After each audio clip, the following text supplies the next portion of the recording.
Hello, do-it-yourselfers and fellow maintenance technicians.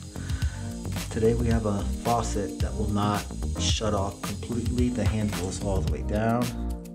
If we move it up a little bit, it kind of shuts off, but doesn't completely.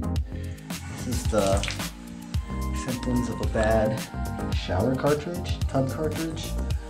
And today we're going to be replacing it with this brand new Grohe tub cartridge. Tools needed: drill for speed and efficiency, flathead screwdriver to shut off the water, and the small flathead screwdriver to get the screw out of the cartridge stem itself. So let's get to work.